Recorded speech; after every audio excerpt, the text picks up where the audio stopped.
আসসালামু আলাইকুম সুপ্রিয় দর্শক, শুরুতেই থাকছে সংবাদ শিরোনাম, পরে বিস্তারিত। তারেক রহমানের বক্তব্য নিয়ে ভারতীয় মিডিয়ায় মিথ্যাচার। এদিকে ছাত্র শিবিরের নতুন সভাপতি কে এই সাদ্দাম।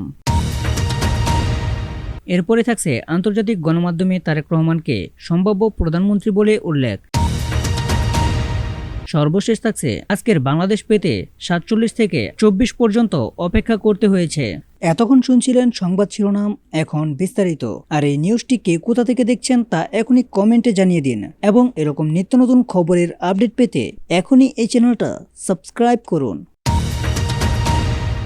শুরুতেই থাকছে তারেক রহমানের বক্তব্য নিয়ে ভারতীয় মিডিয়ায় মিথ্যাচার। বিএনপির ভারপ্রাপ্ত চেয়ারম্যান তারেক রহমানের স্বদেশ প্রত্যাবর্তন উপলক্ষে আয়োজিত ঐতিহাসিক সংবর্ধনায় দেওয়া বক্তব্য নিয়ে ভারতীয় একটি গণমাধ্যমের অপপ্রচার শনাক্ত করেছে প্রেস ইনস্টিটিউট বাংলাদেশের ফ্যাক্ট চেক ও media research team Bangla fact. শুক্রবার 26 ডিসেম্বর বাংলা ফ্যাক্টস জানিয়েছে, তারেক রহমান তার সম্পূর্ণ ভাষণে ভারতের বিষয়ে কোনো মন্তব্য করেননি।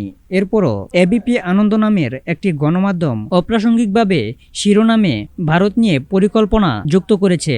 প্রতিবেদনে এ দাবির কোনো প্রমাণ বা ব্যাখ্যা উল্লেখ করা হয়নি। বাংলা ফ্যাক্টের অনুসন্ধান টিম জানিয়েছে, ভারতের গণমাধ্যম এবিপি আনন্দ তারেক রহমানের বক্তব্যের আই হ্যাভ এ প্ল্যান অংশটুকুই ব্যবহার করে বিভ্রান্তিকর শিরোনাম তৈরি করেছে। তারেক রহমানের ভাষণে ভারতকে নিয়ে কোনো পরিকল্পনার কথা ছিল না, তবে বক্তব্যের একটি অংশ বিকৃতভাবে তুলে ধরে বিভ্রান্তিকর শিরোনামে সংবাদ প্রকাশ করা হয়েছে।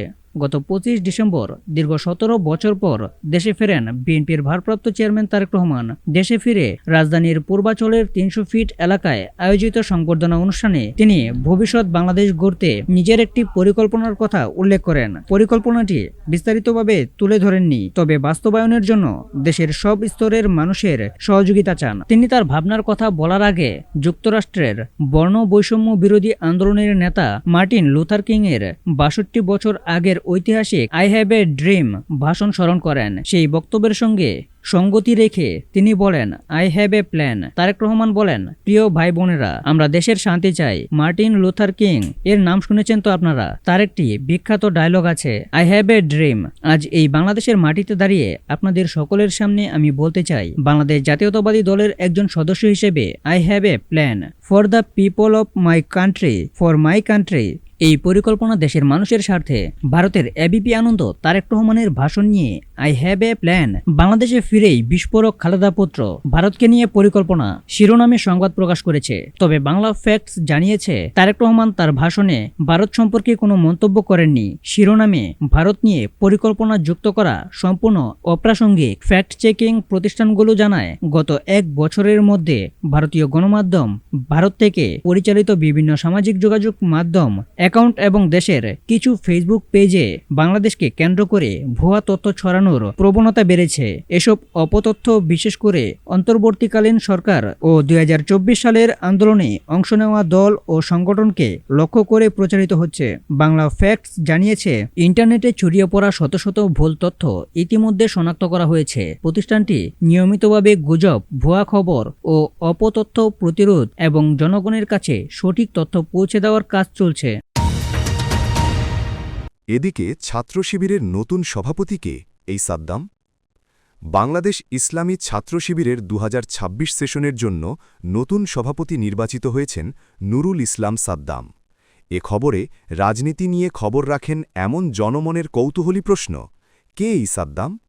জানা গেছে, নবনির্বাচিত শিবির সভাপতি নুরুল ইসলাম সাদ্দামের বাড়ি খুলনার সোনাডাঙ্গা উপজেলায়।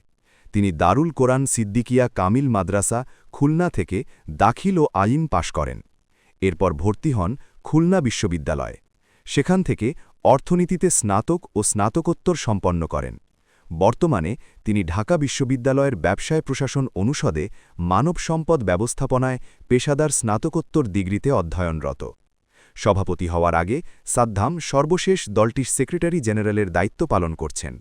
তার আগে তিনি কেন্দ্রীয় দপ্তর সম্পাদক 2024, কেন্দ্রীয় সাহিত্য সম্পাদক 2023, কেন্দ্রীয় পরিকল্পনা ও উন্নয়ন সচিব 2022, কেন্দ্রীয় শিক্ষা ও মানব সম্পদ উন্নয়ন সচিব 2020-21 এবং খুলনা সিটির সভাপতি জানুয়ারি 2019 থেকে জুলাই 2020 হিসাবে দায়িত্ব পালন করেছেন। এর আগে শুক্রবার ২৬ ডিসেম্বর রাজধানীর চীন মৈত্রী সম্মেলন কেন্দ্রে ছাত্রশিবির সদস্যদের ভোটের ভিত্তিতে নুরুল ইসলাম সাদ্দামকে সভাপতি নির্বাচন করা হয়। সংগঠনটির কেন্দ্রীয় সহকারী অফিস সম্পাদক আবু জাফর শাহিন কালবালাকে এ তথ্য জানান। শিবিরের সংবিধান অনুযায়ী নবনির্বাচিত সভাপতি পরবর্তী সময়ে সেক্রেটারি জেনারেল মনোনয়ন দেন, যার কার্যক্রম এখন চলমান। আগামীর ছাত্র রাজনীতিতে মেধা ও নৈতিকতার সমন্বয়ে নুরুল ইসলাম সাদ্দাম কী ধরনের ভূমিকা রাখেন, এখন সেটিই দেখার বিষয়।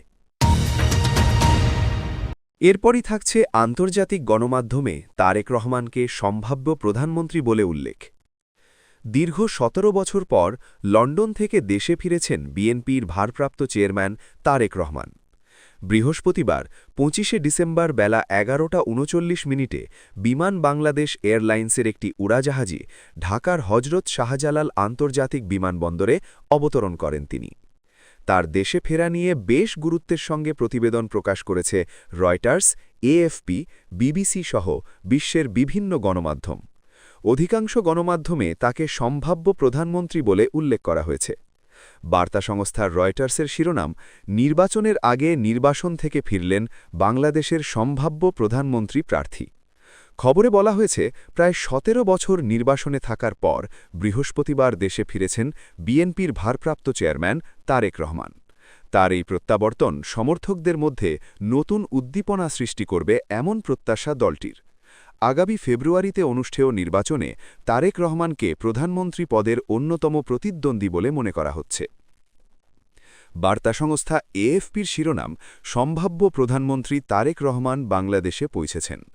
খবরে বলা হয়েছে, ১৭ বছর নির্বাসনে থাকার পর বিপুল সংখ্যক উচ্ছ্বসিত সমর্থকের সম্বর্ধনার মধ্যে দিয়ে বাংলাদেশে ফিরেছেন সম্ভাব্য প্রধানমন্ত্রী ও প্রভাবশালী রাজনৈতিক নেতা তারেক রহমান।